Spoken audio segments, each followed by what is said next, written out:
films.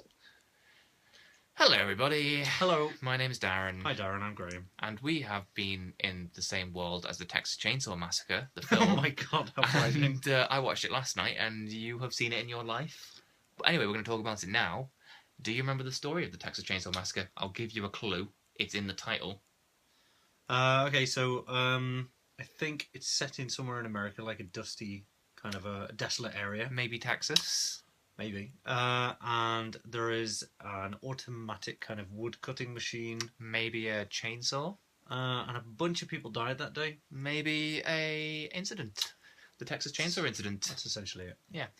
Yeah, pretty much. Sorry. A bunch of backwoods, backcountry, rednecky type killers. Yeah. Sitting around the house. I mean, do you like the Texas Chainsaw Massacre? The film I do.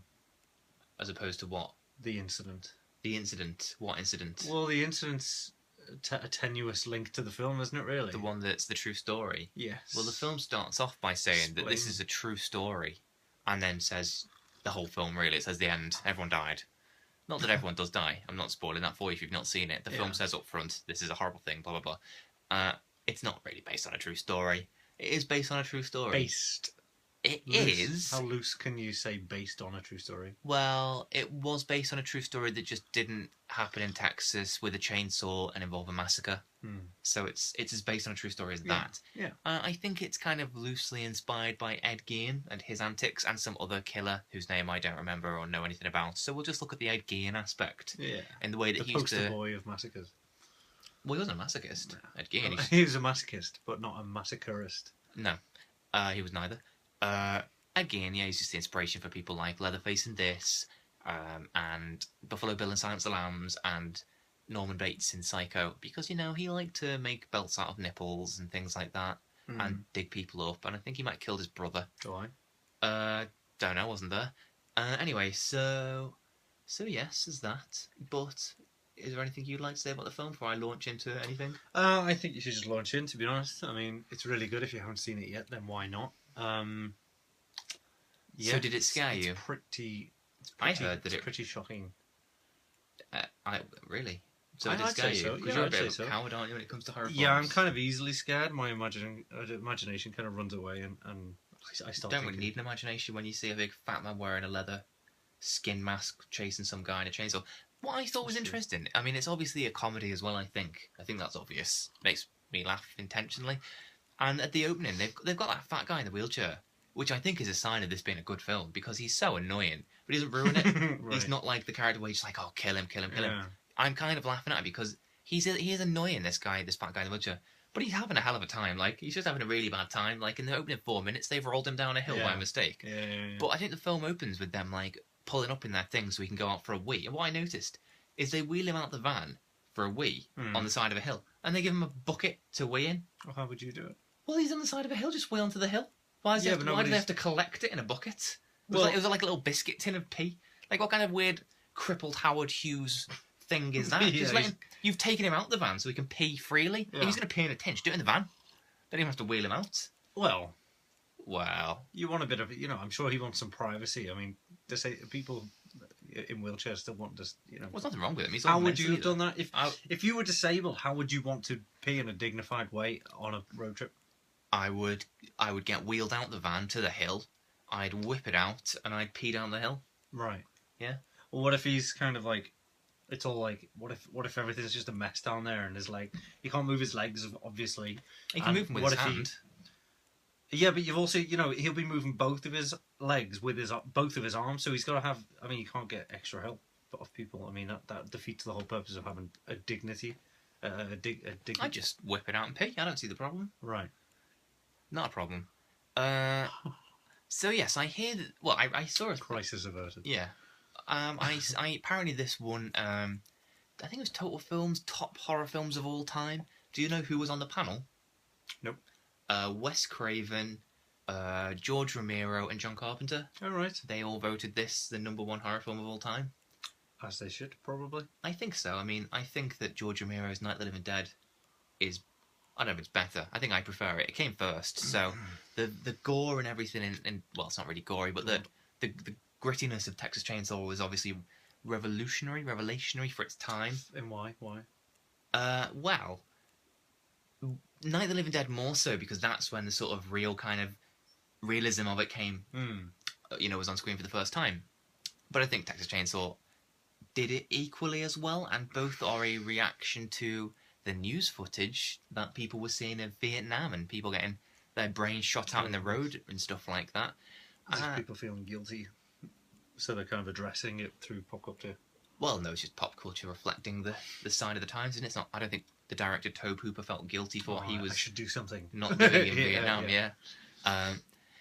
Say something for a second whilst I look at the notes on my hand. Yeah, sure. I don't really have a lot to say, but Darren's got notes on his hand for some reason. So it's about American civilization back in the 70s. Subtle. In that, it was people killing people on TV, like in Vietnam, and also apparently the lying in it, like the opening credits, this is based on a true story, was because they'd been lied to by Nixon and the whole Watergate scandal. Of course. Yeah. So there's a bit of a backstory. Oh my god. It was also the first film. Do you know what? What? I was only kidding with this. Right. Okay. Right. What other films? It was good. What other films have based on a true story at the start, which very Fargo. likely aren't? Fargo's one. Blair I Witch know Project. The Exorcist does. Does it? Yeah. All right. Does it? That's what really panicked me the first time I watched it, because I thought... Does the Exorcist say that? Yeah. Does it really? When I saw it, yeah. Right. When I was like 6. Had somebody not just written that on A4 on the telly? Yeah. No. All right. I didn't think the Exorcist had based on a true story at the beginning of it. I don't know about that one. I remember that being like the You might be most right. scary aspect. Apart from like they have like making ofs and stuff like that, and it's all about people dying on set and stuff like that. That never happened.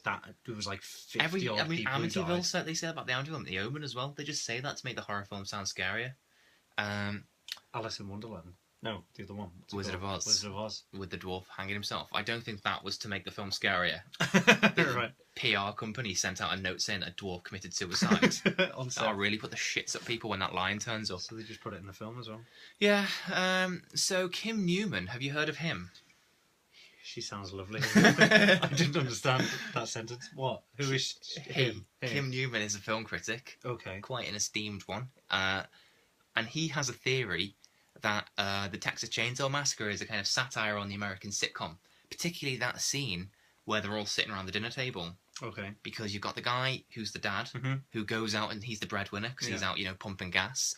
You've got Leatherface, who's the mum, the sort of, obviously this is a satire, it's not what I'm saying, but the simple one who stays at home and makes the food, He's quite crafty. He makes the food. Makes sausages. And bits of face. Bits of face. And clothes. Yeah. You've got Grandpa, who's kind of like fusty old Grandpa, who literally is fusty. You can't even hammer a woman in the head to death. No. And obviously you've got the kind of scally kid, who's a bit of a rebel, out taking pictures of people and then cutting them in the arm when they won't buy it. Bit of a rebel. Everyone goes through that phase. Yeah, that's one reading. So one is that it's about the 70s and what it was like to be in America. The next is it was an American sitcom satire. How does it kind of reflect your life or what you know about family and stuff like that? Yeah. Well, I don't know anything about family, so. Do you think it? Oh, right. So I'm the blonde girl in this situation, getting hacked to pieces by the world. Maybe. The other theory is that it's not a theory about what it's about. It's just what it is that it's massively pro-vegetarianism. Oh, he's pulling a face. You don't believe me? I didn't see one vegetable. Exactly. You didn't see one vegetable, but you saw lots of sausages made of people. And it opens with the guy saying he works in the slaughterhouse, and he's saying about how they sort of graphically kill the cows because the bolting gun doesn't do the job, so they hit them with the hammers. And then you've got, the fact that they're cannibals and they're making people into sausages because we're all nature at the end of the day. What's the difference between eating an animal and eating a person? There's a bit of a difference. But I think that Guillermo del Toro, the film director of Pan's Labyrinth, got put off eating sausages or even meat. See, I think it's meat in my head for so many years, but I know what he looks like, so it must just be sausages he stopped eating. Rude. Oh, whatever. So yeah, so there's that. Talk to the camera. I just had a thought. Talk to the camera. Apparently, apparently it was one of the first horror films to introduce the icon. Obviously, it was the first one to have Leatherface, but he became a staple of the horror genre because A, he was a big guy, and slasher films often have big guys now. B, he used a mask. Slasher films obviously use masks. And C, he used like a kind of what would you call a chainsaw? Like a not utensil, like so like this driller killer for this, a murdering like machine kind of thing, a household tool. Yeah. So that's a thing that I read off my hand. So it feels like you're cheating at these now, to be honest. Why? Like Because I keep looking at my hand. That's cheating. Do some fucking talking. I'm just. I've said that it's my favourite horror title ever. You've had to write that down. Yeah, I thought I might forget, and I did. So thank God I wrote it down. Thank God. So why? Why is it your favourite? I think I just like the bluntness of it because it literally comes close. No, yeah, I like other films, but I think it's one of my favourite horror titles because I like the Texas Chainsaw Massacre. It just sounds really cool to say. It's just menacing from the start. Yeah, and I like that it's not. I don't know. I don't know what my hand says now. You washed your hand. It washed your hands. I went for a wee before we did this. That was my insanity. Oh, I like the insanity of it. I like how it's so insane. How it's just like how they're just pure psychos, and I think that it's reflected in the way the film was made because they were all going a bit crazy because they were doing it in hot settings and they were working long hours because Tobe Hooper, the director, had only rented. Well, he'd rented the equipment, but obviously the longer they rented, the more it cost, and they didn't have a budget. And so they were working longer than they should, and they all went mad. And there was a story. Like rotten meat? I'm gonna. Oh no! Sorry. Oh, rotten meat. Go on. Oh no! I thought it was just because of this. Stink. It probably stunk. Because of the smell. They all started throwing up and stuff like that. Oh, maybe. What I was going to say is about the bit where they slice her finger when she's tied up. Oh yeah. The knife wouldn't work with the fake blood, and it was getting late, and they were all hot, so they just took the sellotape off. So in that scene where she's screaming because they're going to cut her hand, and then she doesn't, she bleeds. That was real. That was just what happened. I really like the end as well. It might be my favourite end of a horror film. I didn't even read that off my hand. Can we say the end? Everyone's seen this. Spoiler alert. Whatever. You've all. It's the bit where she's being driven away in the truck whilst laughing, covered in blood, and Leatherface is like dancing with the chainsaw. I thought that was really cool. It's a good moment because it doesn't even end. It just shows the craziness. It shows that it hasn't ended. Like the guy's still alive. He's still mental. Well, it hasn't ended because just before that happens, she's running out the house and a truck comes and plows into the hitchhiker guy. And for some unknown reason, the guy in that truck gets out rather than just not because hit and run, obviously, because there's a guy with a chainsaw. He runs away. So the guy who drove that lorry and the blonde girl are now running away. That's a new story. Yeah, and then another wagon pulls up. She gets into that and drives off, and then Leatherface goes mad. But you've still got the fat truck driver running the opposite way. What's going to happen to him? Well, I think we know he's going to get turned into sausages. Pretty much. So Texas Chainsaw Massacre is one of my favourite films of all time. Great. Yeah, I think that's not too big a thing to say because it's amazing. It is amazing. It's really iconic. It started a load of kind of, iconic kind of imagery and stuff like that. I mean... Yes. Yeah, good. I guess we're done. I suppose we should say... Can you think of anything else to say? I just want to say that I really like Gunnar Hansen's performance of Leatherface. Yeah. Yeah, and Marilyn Burns' portrayal of the blonde woman. How did their careers progress after the film? Because well, Marilyn Burns didn't do anything. I didn't hear about her until the other year when she died. I'm talking about like the crazies because like if they were legitimate actors and stuff like that. I think Gunnar Hansen just popped up in a few more Chainsaw movies and played played villains in sort of B movies and probably makes a lot of money from going to those Comic-Con type things, horror festivals. Yeah, probably. But so I like it. I really like the death. I'm remembering things that weren't right on my hand now. Right. I think that Leatherface's reveal is really cool, where the guy walks into the house and then Leatherface just rips the door back. I was going to say, like... twonks him one with a hammer, drags his body in and then shuts it again. And that's a really horrible moment where he smacks him with a hammer. Yeah, it's just like, oh, there's a thing. Oh, oh Jesus. It just happens. Yeah. And there's no creepiness to it. It's just, it's not like in Halloween where you can see Michael Myers slowly coming. It's just that guy's now massively dead. Yeah. It's really cool. I really like that. And then I think the girl goes looking for her, so Leatherface just bursts out again, picks her up because he's well bigger than her, puts her on a meat hook, and that's the end of that. Literally just bursts out and grabs her. Yeah, it's amazing. In a moment. I really love that.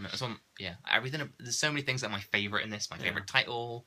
That's one of my favourite sort of death scenes in a horror film. It's just a really good film, but not everyone knows that. Thank God for the insight that was in my hand of stuff you didn't know. Yeah. Great. Great expectations. Great. I Something. see the word civilization there. Yeah, that was when I was talking about it being about the American 70s. Oh, I remember that. There you got Kim Newman. What else is on there? Satire of American sitcom. Got that. I don't know what that says. The Insanity. Oh. Best horror title ever. True story. True story, and he's pointing at the sky. I'm pointing at it's myself. Gospel. True story. Oh, right. Bye, everyone. Yeah. Fine.